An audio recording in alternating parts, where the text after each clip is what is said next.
Without further ado, Bob Moulder.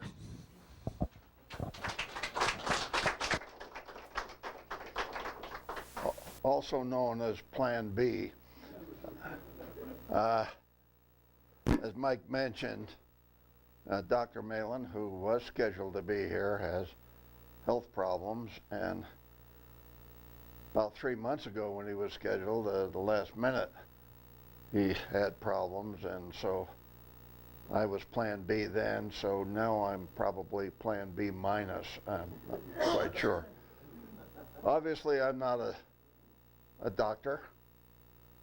I wasn't even a soldier. I was in the better branch of the service, the Navy. But I have done quite a bit of research and studying on the American Civil War, and also a collector. What we decided to try to do was, obviously I cannot talk on the medical practices per se, but I can talk a little bit about what caused the casualties, how they attempted to treat them, and the general makeup of weapons and the armies during the war. Probably the most graphic piece of video we have is that taken from the movie Gettysburg, which shows Picketts Charge. And if you'll play that at this point, and then we'll talk a little bit about it. As you probably all know, Picketts Charge occurred on July 3rd, 1863 at Gettysburg. Actually, it's more accurately called Longstreet's advance, since Pickett only commanded one of the divisions.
Pay attention to that fence they just crossed.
It's estimated that there were 12,500 men in that charge, and they suffered roughly 50% casualties.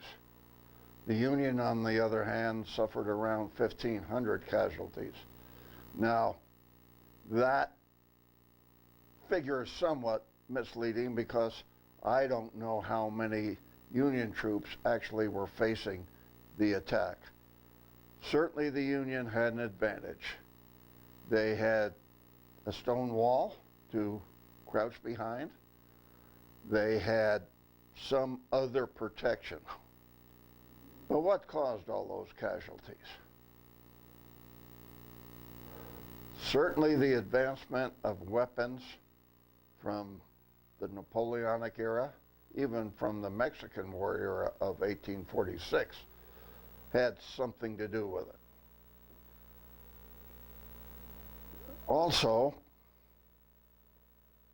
the Civil War has been described by some people as being the first modern war, and also described as being medically the end of the Middle Ages. Medical practices science had certainly not kept progress with our means of killing our fellow man. But tactics had a big problem there. Why were there so many casualties at Picketts Charge? Basically, because they advanced over 9/10 of a mile of open ground. Yes, the rifle musket, which fired a mini ball. Now, what is a mini ball? A little round thing. No. That's a mini ball. That's a mini ball. How did it get its name? Because as Americans, we tend to bastardize any French name. It was actually invented by a Frenchman named Manet, who invented the Manet bullet. By the time we got a hold of it, it became mini ball. Why was that important? Prior to the invention of that weapon, the only rifles had to use a patched round ball. In other words, you'd take a round ball, you'd wrap either a piece of greased leather or some kind of fabric around it, ram it down so that the fabric or the leather would take the rifling.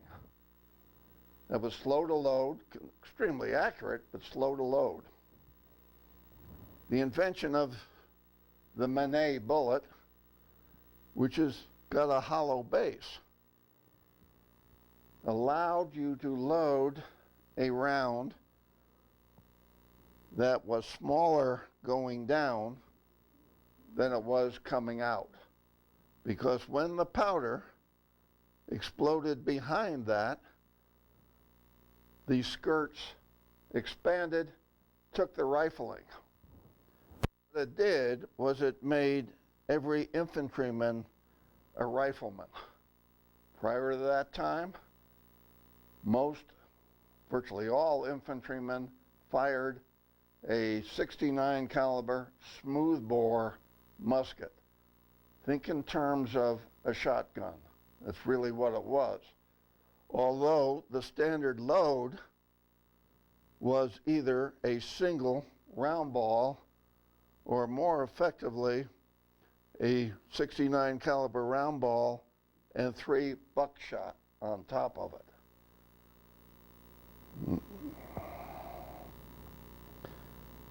Like this.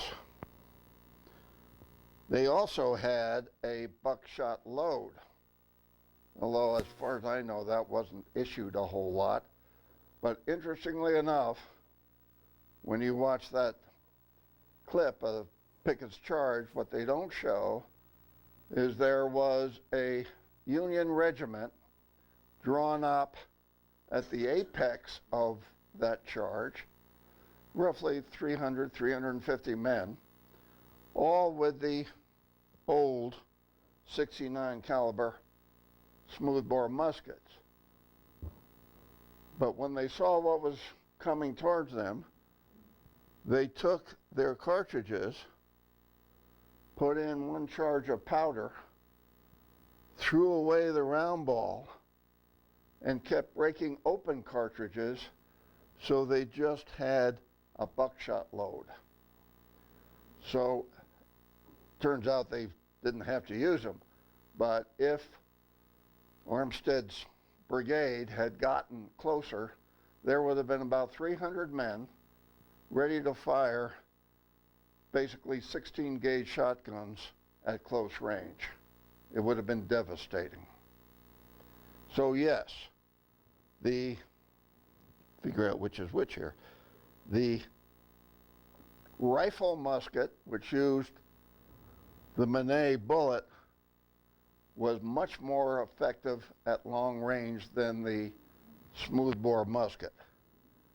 Smoothbore musket, a man who probably should have known what he was talking about, his name was Grant, said that during the Mexican War, a smoothbore musket fired at someone 50 yards away, if it hit him, that was the most unlucky man in the world because the chances were it would miss. It was very good against massed formations, and that's where the buck and ball came in. But for things over 500 or over 50 yards, if you were trying to hit a specific target, wasn't very good. The Manet bullet helped men armed with the rifle musket, in other words, a weapon of musket length, but with rifling, to inflict accurate fire 100, 150 yards away. I have never been a good shot, but firing an original, not a reproduction, rifle musket at 150 yards, I was able to put virtually all rounds in a paper plate. Now, granted, nobody was firing back at me, which might have affected my accuracy a little bit, a lot. But that gives you some idea of the potential accuracy of this weapon. On top of that, it was firing a soft lead bullet, roughly half an inch in diameter, a little bit more. When that soft lead bullet hit soft tissue, it expanded to virtually twice its size. This is an example of a 58 caliber Manet bullet after it hit soft tissue. Could have been a horse, could have been a cow, could have been you or me. Or it possibly could have been mud, but that's how it expanded when it hit something soft. The effect of that was that if it hit you any place in the arms, legs, etc. Let's go to the next slide. I don't really remember which it is, but oh, there it is. Let's hang on to that for just a minute. If it hit you in any of the extremities and broke a bone, it would shatter the bone.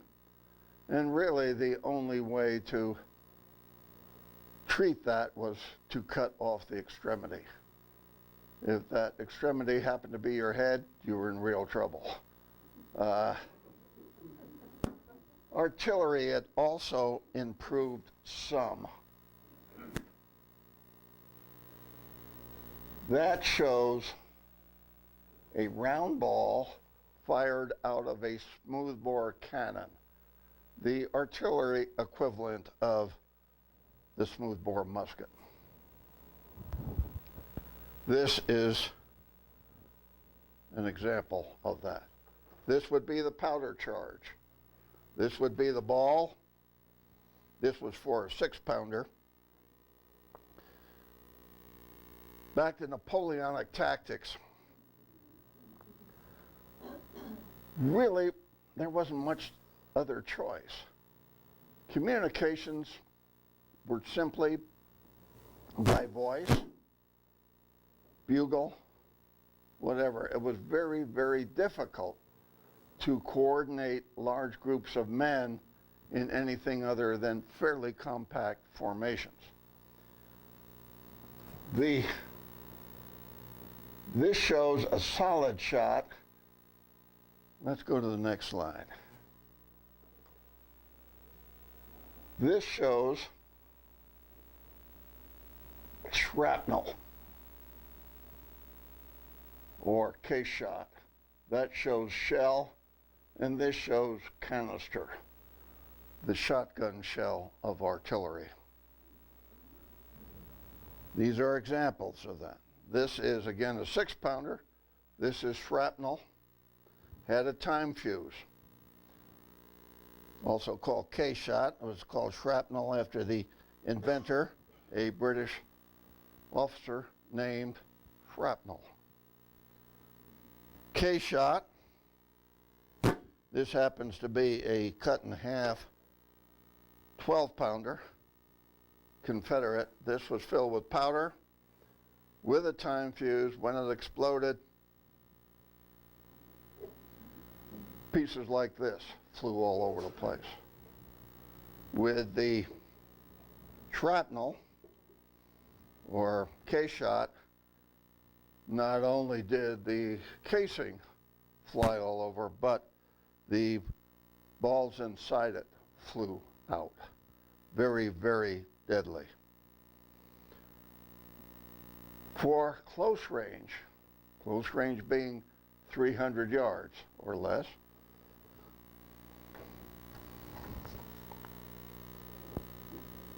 canister. Literally a can filled with balls. This has obviously been put together, and the chicken wire there is just to keep everything in place. But extremely effective at close range, especially against massed troops. They also had, which we don't have an example of on the slide, the rifle musket equivalent of artillery, which fired a projectile such as this. This happens to be a Confederate one. They were, like the rifle musket, much more accurate, especially accurate against other artillery pieces, used quite a bit for counter battery fire, whereas the smoothbores were used most effectively against personnel.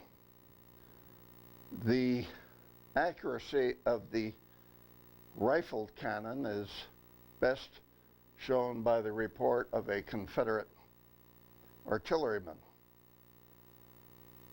His report was his gun was in an embrasure, in other words, a fortification of some sort, with an 18-inch hole for the muzzle of the cannon to go through. He said a Union battery of 3-inch rifles came into action a half-mile away. The first shot came through that 18-inch hole and took a piece of metal off the top of the barrel of his cannon like a wood plane on a piece of wood. The second came through that same 18-inch hole and hit the trunnion. The trunnion is the horizontal pieces that come out from the barrel to elevate or depress the cannon. The third one came through that same 18-inch hole and hit the muzzle. Don't know where the fourth one hit. I have often wondered why he stayed around for the last two. They were extremely accurate. Both sides had them, but the Union had a little better metallurgy. Reason I brought this one is this shows what could happen when one of these was fired. This is called the sabot. It expanded, and in this case broke off pieces of the shell itself, obviously affecting its accuracy. This is a Confederate one. Not all of them did that, but that certainly was a problem.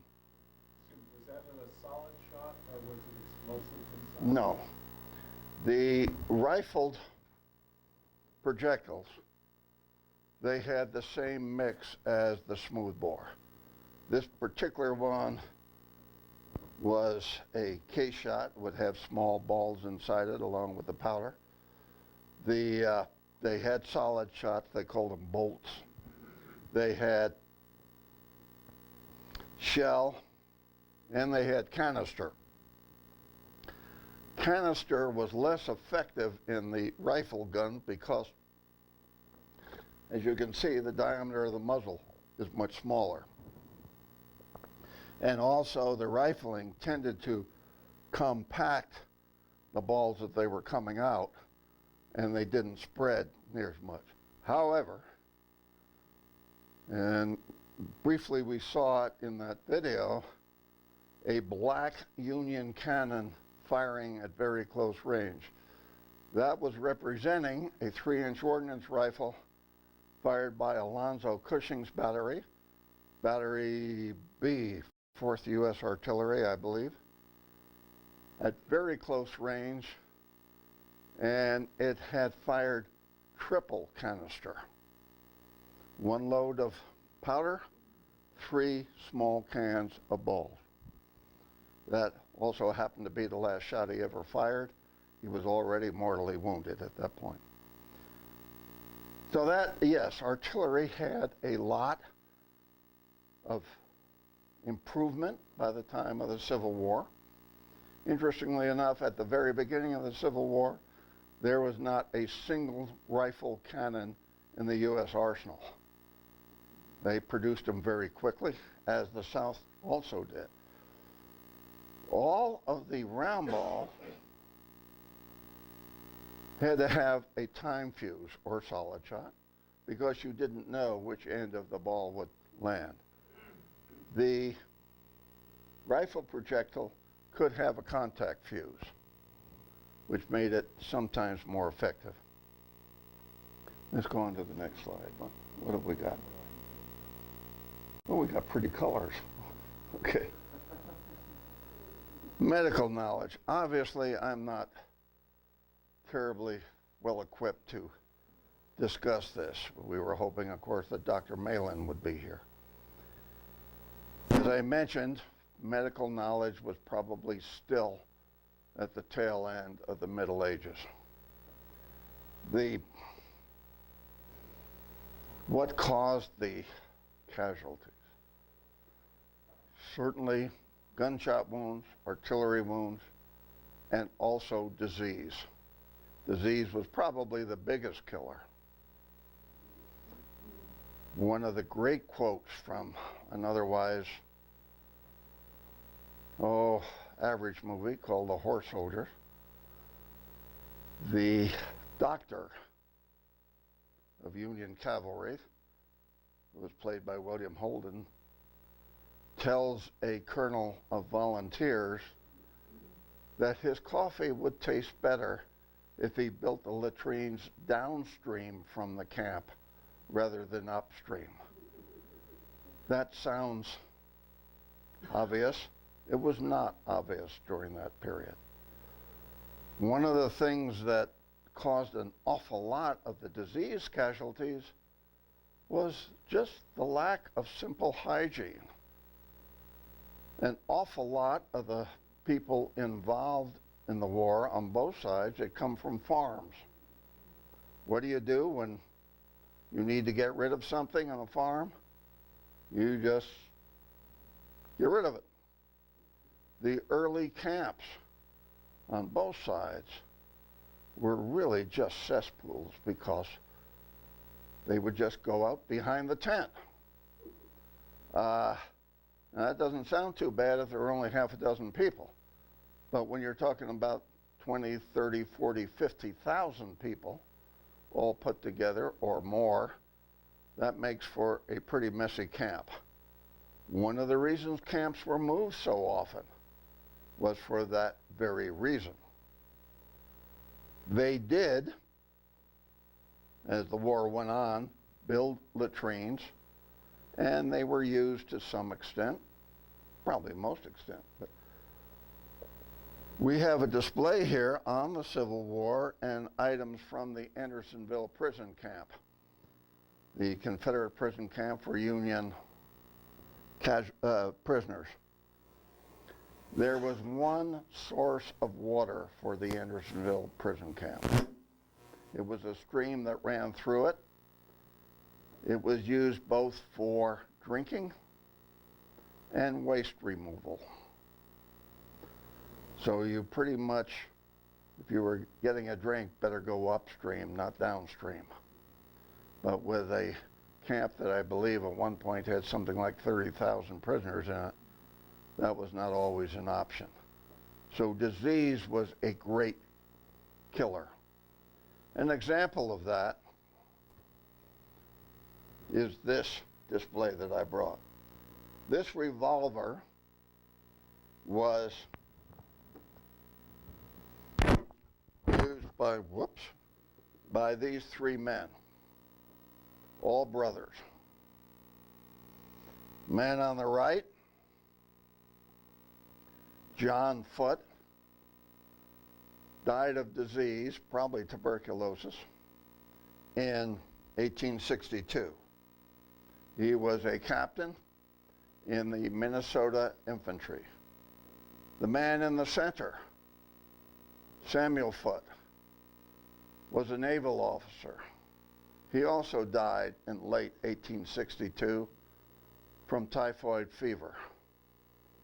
The man on the left, Alfred Foote, a major in the 14th U.S. Regular Army, was badly wounded at Weldon Railroad, which was one of the actions around the siege of Petersburg, and died 4 years after the war, presumably from some effects of his wounds, although I don't really know. But that sort of gives you an idea.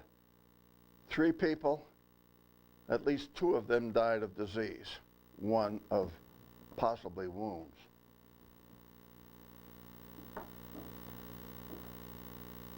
I'm wearing a belt buckle and a hat insignia.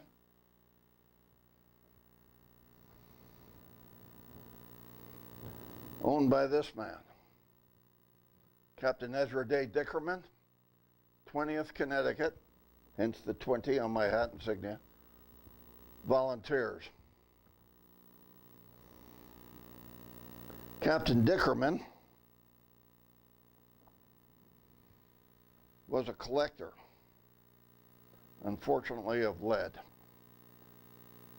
At the very beginning of the war, or early part of the war, at Roanoke Island, he was hit in the jaw by a bullet. Apparently a spent bullet, because there's no record that he went home, but he was hit. During the Battle of Chancellorsville, he got hit in the hip or thigh, I don't remember which. And he was sent home. It was bad enough he was sent home. While recuperating from that, he learned about the Confederate invasion of Pennsylvania. Wanting to join his regiment, he hitched a ride on a train load of hogs that was going to Winchester, Pennsylvania, Westminster, Pennsylvania, excuse me, and joined his regiment in time for the Battle of Gettysburg.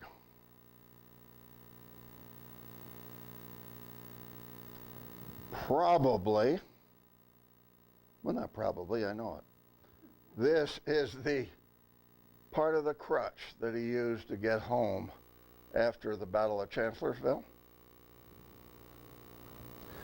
This is a tourniquet that he had. Don't know if he used it there or he got it afterwards.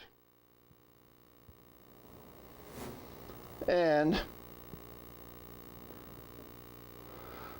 I've always found this interesting. This is identified as a surgeon's needle. I don't know whether it was used on him or not, but he had it in his possessions. Not being content with being wounded twice, he stayed in the Army. His regiment, along with other members of the 20th Corps, were moved out west. And during the battles around Atlanta, he was wounded again and left for dead on the battlefield because that last bullet hit here, blinded him in the left eye, and lodged in his skull. He obviously survived and still did not get out of the Army. He saw no more active service, but did march with his unit in the Grand Review of the Army in Washington in 1865. One of the things that reports tell you is that there were very few casualties from sabers or bayonets. And that's based on the fact that the surgeons were examining the wounded. It sort of go along with the saber, but again, this is a crowd control weapon. If I'm on horseback and I'm charging down at you, you probably got out of the way. The saber did not have to be used to be effective. This particular saber is the one this man is wearing.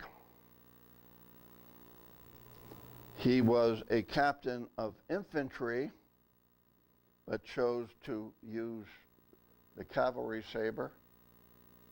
He died of diphtheria in 1862.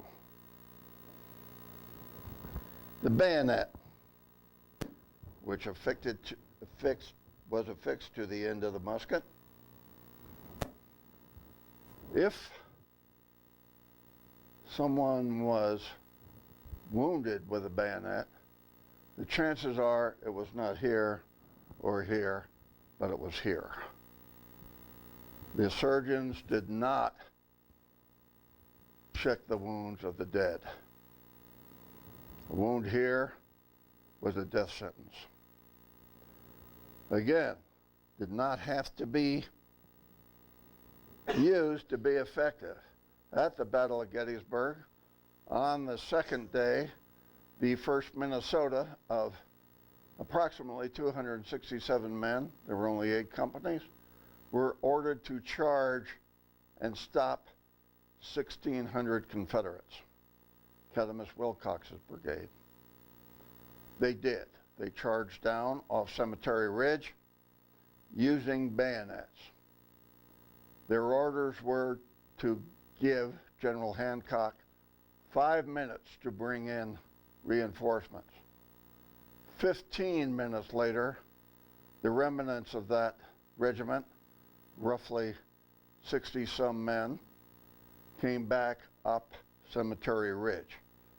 They had stopped 1,600 men for about 15 minutes with a bayonet charge. I don't know if they ever stuck anybody, but didn't make any difference. It's a crowd control weapon. They came down off the hill. They broke up the formation. The Confederates had to then regroup. Probably a lot of the Casualties of the Minnesota Regiment were captured, but it was effective.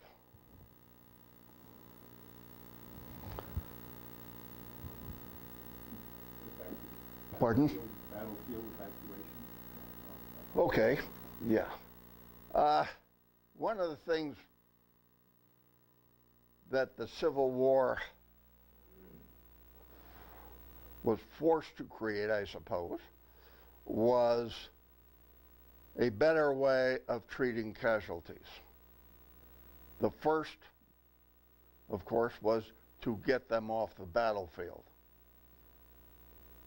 Before I get into that, I want to just point out this display here. One of the problems that the Civil War period showed or exposed was the training of surgeons. This man, George Gregory Stanbro, before the war had studied medicine under a doctor. That's all the training he had. When the war started, the doctor raised a regiment, a company, and George Gregory Stanbro became a lieutenant in an infantry regiment, later a captain. During the assaults on Port Hudson, Louisiana in 1863, he was leading a charge. This is his sword. And got a little close to a bullet. Bullet went through the scabbard. Probably back here someplace. He survived and then resigned his commission to become an assistant surgeon in the Army Hospital in Baton Rouge, Louisiana, where incidentally he met his future wife. The reason I bring that up is that, yes, he had some experience, but it's certainly not the equivalent of 4 years of medical school, or 5 years of medical school. He did the best he could. One of the things, as I mentioned, I hope I mentioned, was that the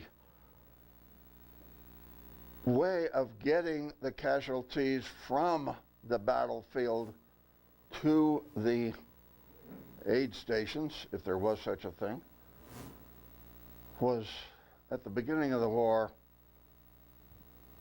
it was very haphazard. It could be put in a wagon with or without springs. Aha! Such as this little two-wheel cart. No springs, go over rough terrain, bouncing, bouncing, bouncing. They did develop, help me, Mike, That was an improved blocker. yeah. But what's his name? Letterman,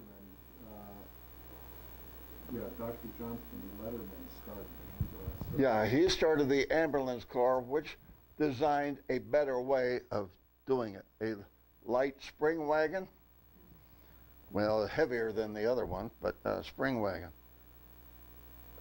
And he trained people to take care of the wounded. Quite often they were bandsmen.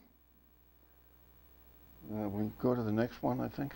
This one showed Oh, they also did have train cars that could take quite a few casualties, but of course you had to get to the rails first. Let's go to the next one. This shows a trauma center, if you will. The tent being used to treat the wounded, and this shows a training scene of bandsmen helping potential wounded. Go to the next one. That shows a surgeon ready to go to work. What it doesn't show is his very bloody apron. As Jim Grove, where's Jim? He's has pointed out that antiseptic surgery was unknown at that time. It was not invented, if you will, until 2 years after the war by a English doctor, Lister, and possibly more by accident than anything else, but of course it was years before that became general practice. This I find is a chilling slide. This shows the medical instruments of the day. If you didn't know what they were, you'd think it was a carpenter's toolbox. Saws, probes, hammers. They did have chloroform. General Jackson, before he died, said that when they amputated his arm, he felt no pain, but he could hear the sound of the saw on the bone. I think maybe I'd rather have had pain. They did have quinine. I have a quinine can over there.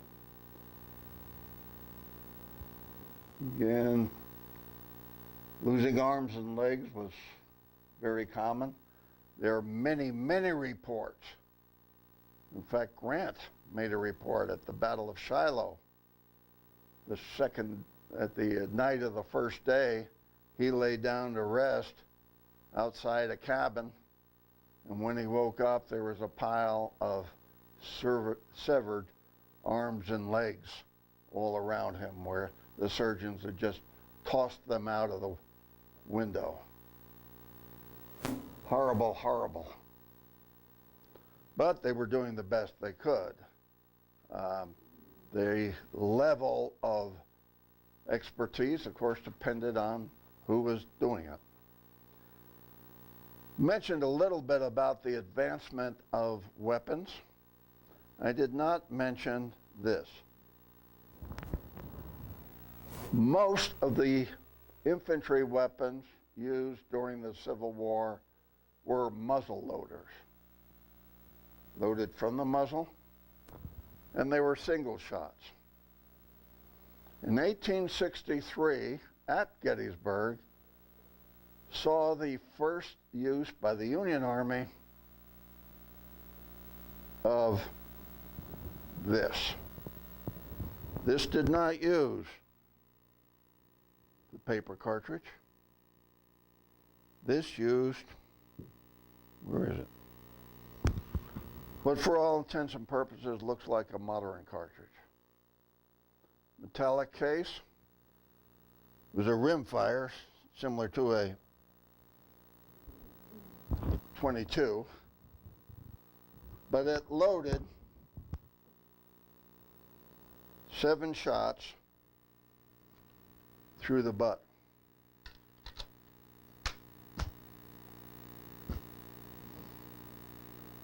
And then it was simple bang, bang. There were roughly 1,200 of these at the Battle of Gettysburg, used by Custer's cavalry. Did not have a great effect on the outcome of the battle, mainly because nobody really knew how to use them. But during the Battle of Chickamauga, Wilder's Lightning Brigade were armed with these. And to get over the ammunition problem, because up to that time, a soldier was issued 40 rounds, maybe 60 rounds of ammunition. Since they were mounted infantry, they filled the nose bags of their horses with 200 rounds. They stopped a charge from Longstreet's corps. It was a division, I believe, was charging them. They stopped it dead, literally dead. The Confederates later thought they were up against a full division instead of a brigade. This allowed them to put out conservatively 14 rounds a minute as opposed to 3 rounds a minute from one of these. What else we got, Mike? Just kind of cleaning up the last two. Okay, how are we doing on time? What? About time to finish up. Pardon? About time to finish up. I'm not ready yet. I should have pointed out that I am dressed as a major of infantry, and as I pointed out, wearing items that were at Gettysburg.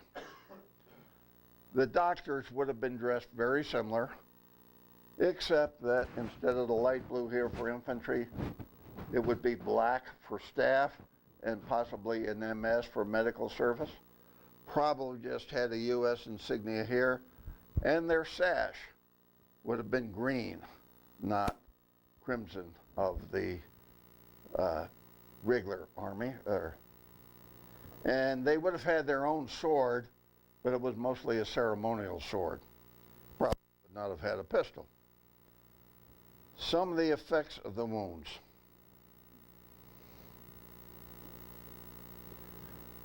This is a cartridge box worn over the right hip.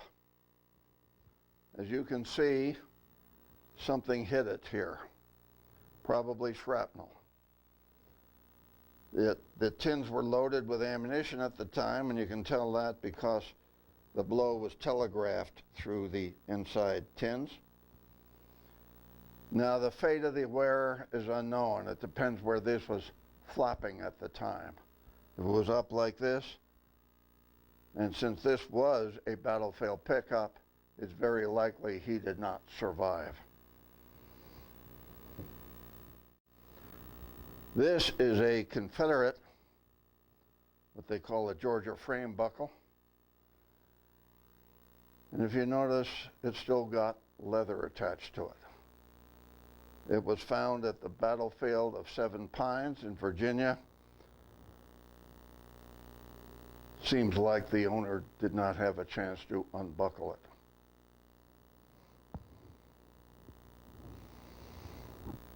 This U.S. buckle, infantry buckle, was found at Murfreesboro, Tennessee, with a notch in it, undoubtedly caused by a bullet. He undoubtedly did not survive.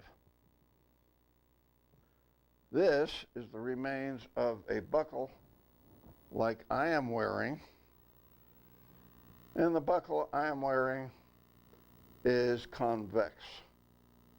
This is now concave, and the tongue is broken off.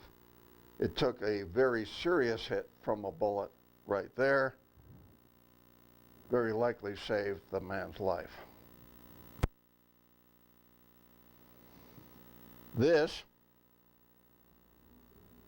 is the remains of a cartridge box plate, similar to this, that was hit in the side by a bullet. Probably spun him around, but if this was the only thing that hit him, did not cause permanent damage.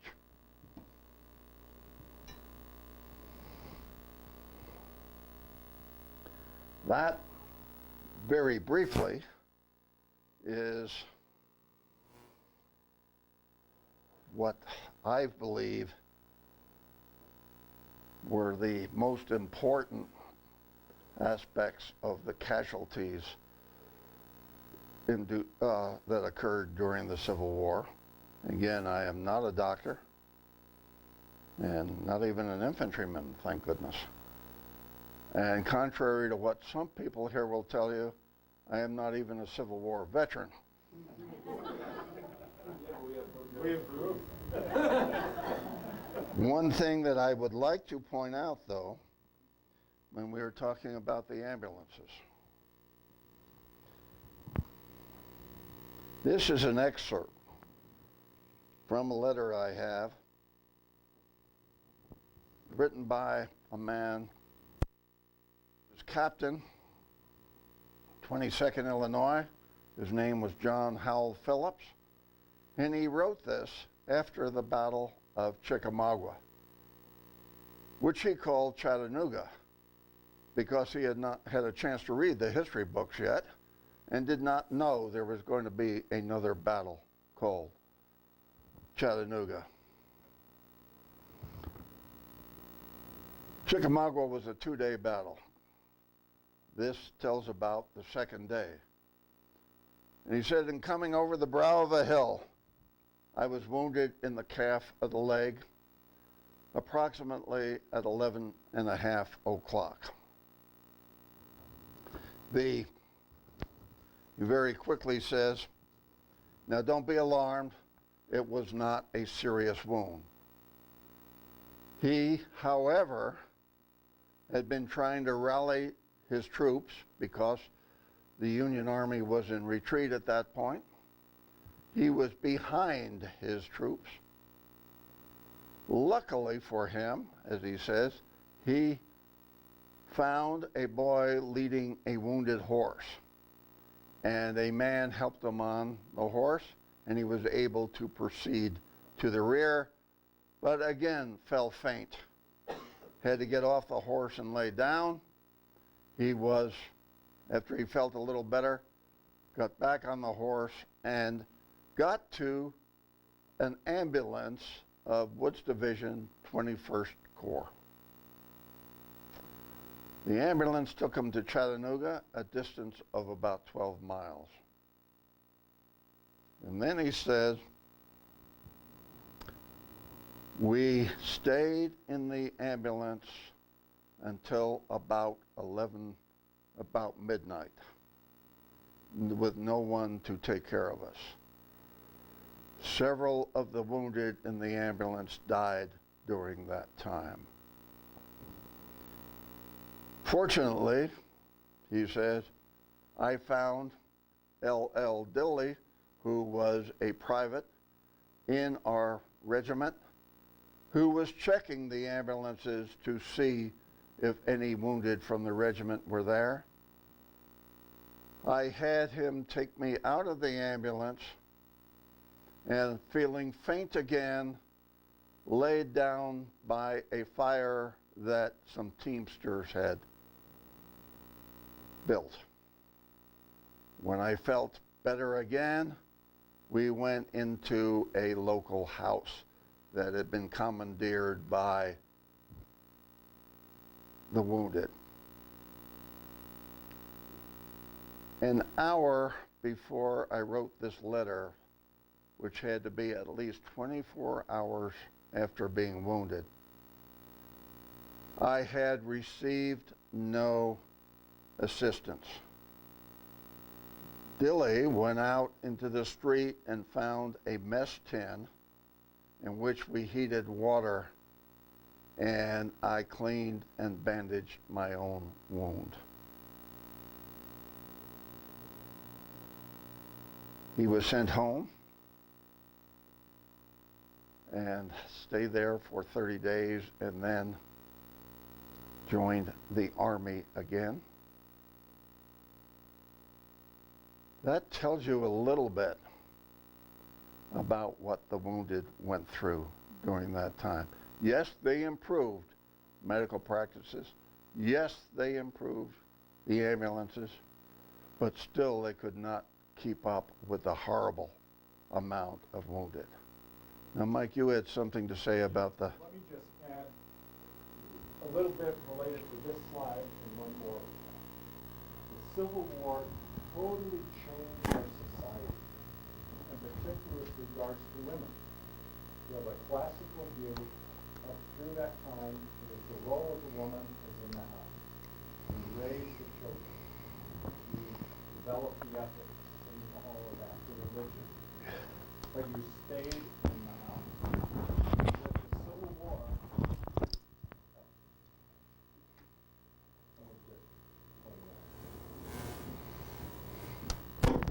With the Civil War, they no longer could do that. The men, in many cases, particularly in the South, were no longer there. women had to step out of that traditional role and step up into leadership roles in doing things outside of the house. You know, in the South, they ran the plantations. You know, anytime a battle or something came near, someone had to there and try and comfort and help the wounded soldiers, the sickness and everything. Women stood up to that, and in so many cases, both within the churches and otherwise, started taking on leadership roles, which they were prohibited from in the past. You can see that even the comment here, the Sanitary Commission, first major kind of high-level union organization, organized to try and organize medical support and the sanitation to, you know, our troops and all the organization, initially headed by men. Dorothea Dix eventually became the superintendent of that. And she went and fought tooth and nail with union commanders at the most senior levels to point out the role and the benefits of incorporating women. And lo and behold, she finally did. And, you know, as a result, over 20,000 women served in all capacities, both north and south, predominantly more in the north. Simply the resources were there. And you can see all the different duties they performed. And they couldn't have been done. You know, the number of, you know, soldiers and everyone who were saved because of, you know, the help and everything that the women provided, you know, were absolutely critical. And you saw this even more as we got into World War I. No, and again, we'll see that when Sergio comes talk to us. In fact, my grandmother pointed out how furious she was and participated in all these marches down Fifth Avenue in New York and because of all that. The last thing probably would just worthwhile to kind of end up here, and then we can just visit, is the value of entrenchments became absolutely obvious to every side. If you look at later on in the Civil War, and particularly well employed by the Confederates, anytime you encountered the Union guys, you entrenched. You dug your trenches, you got in there, you put all sorts of obstacles out front. And the attacker attacking entrenched forces always got slaughtered. It was something Grant learned time and again, and eventually just kept trying to move around and force the units out. And that, besides, again, further advancements in weaponry, led to the carnage we're going to see, you know, less than 60 years later, of which we're a part of as well. Also from this, I didn't realize it, but he said basically this was the start of the modern pharmaceutical industry. Bob mentioned, you know, quinine, you know, various, what was the thing that helped put you to sleep and everything? Yeah, chloroform. We started beginning to learn that, you know, things about infection. Well, you saw just a tremendous growth in all sorts of medicines and stuff being put together. Most of it was bogus, but you saw a tremendous amount of attention and just more with respect to hospitals and cleanliness and things. And what we did see, Clara Barton founding the American Red Cross, which continues today and became very prominent during World War I. Because again, the military focused on taking that hill and never gave a lot of thought in terms of what do we do to help our soldiers once they come back from that battle. You know, even just getting them hot coffee and donuts and, you know, just seeing someone other than your, you know, soldier mate there. And what we'll see is with World War I, there was a tremendous explosion of volunteer service groups who actually were back in the U.S., but also many deployed to Europe. So again, would like to really thank Bob. You stood in and gave a marvelous talk again. And are there any other questions you might have? Otherwise, we'll have coffee. Finish off the donuts. Please come up and visit. Yes, sir. This brings to mind a scene I saw many years ago. But I want your reflection on that scene. I'm sure if you're familiar with it in the movie Gone with the Wind at the Battle of Atlanta. It's horrendous scene. As I recall, the camera is in close and then it draws back, and you just see an expanse of wounded. Did that scene hit you as being fairly accurate? As far as I know, I mean, contrary to what some people here will tell you, I wasn't there. But I'm the, sorry. yes, I would think so. And you know, one of the big problems that occurred during the Civil War was, yes, there was advancement in the weapons, but without electronic communications, it was very difficult, as I mentioned earlier, to control large numbers of troops. So they were almost forced, especially if they were attacking, to keep in fairly compact units. We had a video, which I chose not to use, in which the narrator said that the way around that was with flanking attacks. There was nothing new about flanking attacks.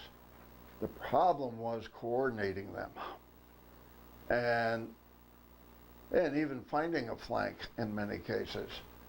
The Union generals knew how vulnerable flanks were and tried whenever possible to anchor their flanks on some kind of geographic prominence, a river, a hill,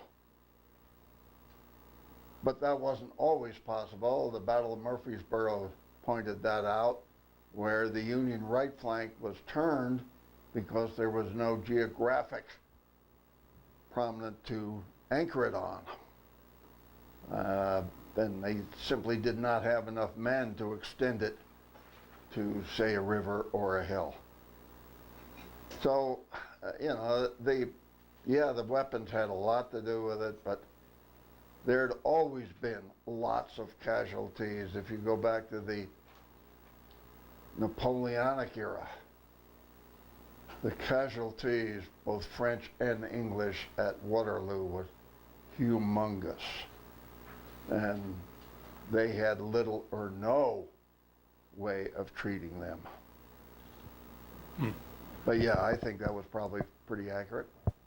You mentioned Waterloo. Now, the forces that fought that did not have rifled weapons, did they? I'm sorry, say again? The forces that fought at Waterloo did not have rifled arms. They did. They did. There was 2 or 3 British rifle regiments. 95th comes to mind, the Green Jackets, that had muzzle-loading rifles, but they had to use the patched round ball, which was slow to load, maybe 1 shot a minute, as opposed to a musket, which could fire 3 shots a minute very easily. And the problem with the rifles were they also fouled very quickly. The rifle, the French did not use any rifled guns. Napoleon didn't like them. The British used them solely with light troops, skirmishers, and that sort of thing. But they were certainly not the standard infantry weapon that they became in the Civil War. So the wounds there, were they largely from small arms or more from artillery? I would say yes. Yeah, okay. One of the problems that was during the Napoleonic Wars is the extensive use of cavalry. When cavalry was on the battlefield, and they didn't even have to be attacking, but you just knew they were there, large groups of cavalry. The way to defend against the cavalry was to go in a defensive square. That was a great target for artillery. Now, yes, they did not have the long-range accurate artillery, but you didn't need it when you had this big block of men. So one of the tactics were to bring cavalry onto the field with the idea that they were going to attack the infantry, and if the infantry was in a line, which the British used, then their flanks were very vulnerable to cavalry attack. So when you saw the cavalry on the field, then you went into a defensive square, and then the artillery opened up. So it was sort of a no-win situation. As one final comment, something I read the other day as we were preparing for this pointed out that by 1863, in fact, one of the comments there, Dr. Letterman had so organized the ambulance service and put in place effective means of evacuating, wounded soldiers, that in the Battle of Antietam, and this was a comment I read, that within one day they were able to evacuate back to general hospitals the wounded Union soldiers, those that could have survived. And you could do that partly because in the eastern area there, the Union had extensive rail networks and road systems and all of that. In the West, once Grant started operating up and down the Mississippi, they organized hospital boats, the big paddle wheels and stuff. So things had improved tremendously, by the time you got that far into the war. If you could get off the battlefield, be evacuated, your chances of surviving improved a lot if you didn't die from infection. However, Mike, and that's why I read that excerpt from the letter of Captain Phillips. He took him 12 hours to get to an ambulance or to get back to Chattanooga, and then he sat there or laid there for roughly 24 hours or a little longer from the time he was wounded, and finally had to bandage the wound himself. So yeah, it improved, but it still wasn't great. So thank you very much, Bob.